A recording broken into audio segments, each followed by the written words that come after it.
Pagbasa mula sa aklat ng mga hukom.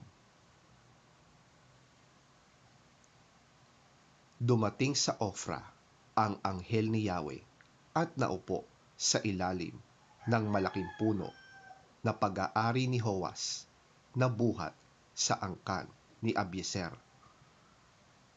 Si Gideon na anak ni Joas ay kasalukuyang gumigiik noon ng trigo sa pisaan ng ubas. Patago ang kanyang pag-iik upang hindi siya makita ng mga Midyanita. Nagpakita sa kanya ang anghel ni Yahweh at sinabi sa kanya, "Sumasa iyo si Yahweh, magiting na lalaki." Sumagot si Gideon, "Mawalang galang na po. Kung talagang kasama namin si Yahweh, bakit ganito ang nangyayari sa amin? Nasaan na ngayon ang mga kababalaghang ginawa niya noon, gaya ng ikinuwento sa amin ng aming mga ninuno, kung paanong sila'y iniligtas niya sa Ehipto? Pinabayaan na kami ni Yahweh sa kamay ng mga Midyanita." Sinabi sa kanya ni Yahweh, "Lumakad ka at gamitin mo ang buong lakas mo upang iligtas ang Israel mula sa mga Midyanita.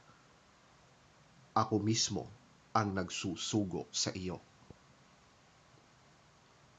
Sumagot si Gideon, "Ngunit Panginoon, paano ko maililigtas ang Israel? Ang aming angkan ang pinakamahina sa lipi ni Manases, at ako naman ang pinakahamak sa pamilya namin."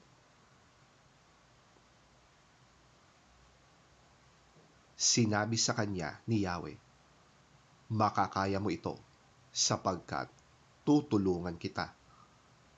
Matatalo mo ang mga Midyanitang ito na para ka lang lumaban sa isang tao."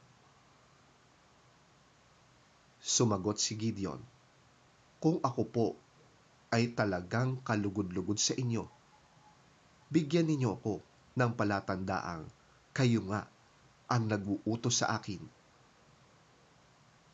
Huwag po muna kayong umalis at hahainan ko kayo ng pagkaing handog.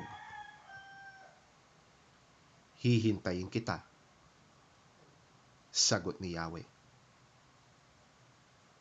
Umuwi nga si Gideon at nagluto ng isang batang kambing at gumawa ng tinapay na walang pampaalsa mula sa 5 salop na harina. Pagkaluto, inilagay niya ang karne sa basket at ang sabaw sa isang palayok. Inihain niya ito sa anghel ni Yahweh sa ilalim ng malaking puno. Sinabi sa kanya ng anghel, "Ipatong mo sa malaking batong ito ang karne at ang tinapay. Pagkatapos, buhusan mo ng sabaw." Iyon nga ang ginawa ni Gideon.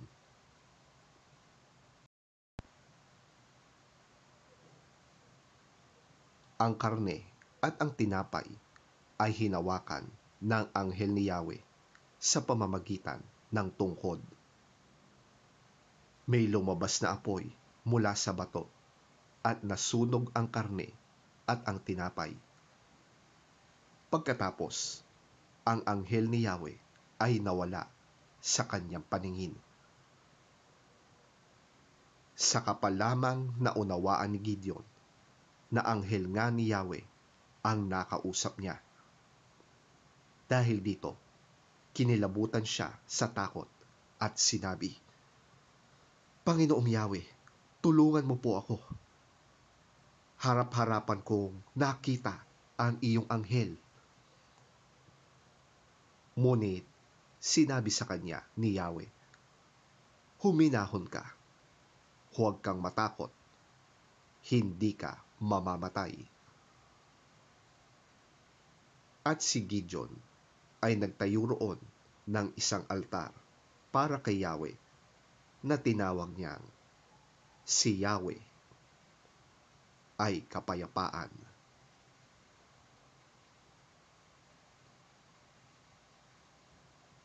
Ang salita ng Diyos. Salamat sa Diyos. Ang mabuting balita ng Panginoon ayon kay San Mateo. Papuri sa iyo, Panginoon.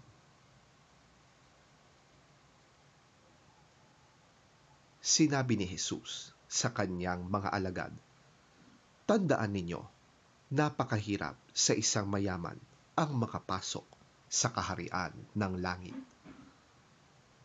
Inuulit ko, mas madali pang makadaan sa butas ng karayom ang isang kamelyo kaysa makapasok sa kaharian ng Diyos ang isang mayaman. Nagtaka ang mga alagad nang marinig ito, kaya't naitanong nila, "Kung gayon, sino po ang maliligtas?" Tiningnan sila ni Jesus at sinabi, "Hindi ito magagawa ng tao, ngunit magagawa ng Diyos ang lahat ng bagay." Nagsalita naman si Pedro, "Tingnan po ninyo, iniwan namin ang lahat at kami sumunod sa inyo. Ano po naman ang para sa amin?"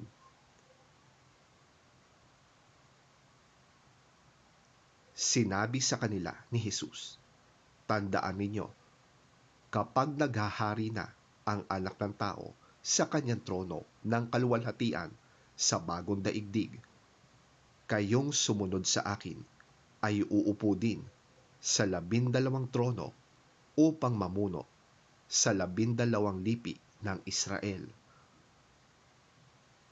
Kapag iniwan ni numan ang kanyang tahanan, mga kapatid na lalaki at babae, ama, ina, mga anak, o mga lupain, alang-alang sa akin, ay tatanggap siya ng 100 ibayo at pagkakalooban siya ng buhay na walang hanggan. Ngunit maraming nauuna na magiging huli at maraming nahuhuli na mauuna."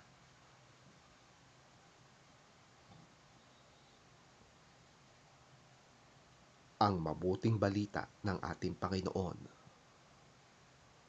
Pinupuri ka namin, Panginoong Hesukristo.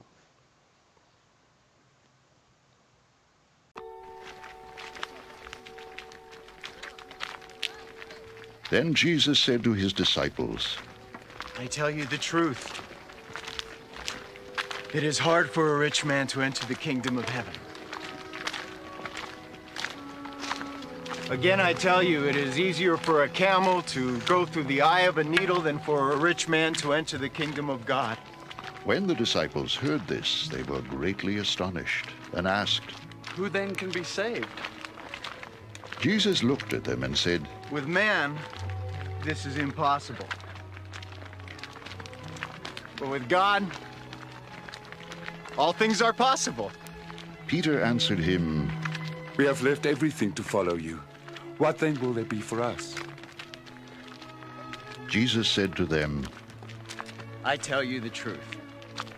At the renewal of all things, when the Son of Man sits on his glorious throne, you who have followed me will also sit on 12 thrones, judging the 12 tribes of Israel.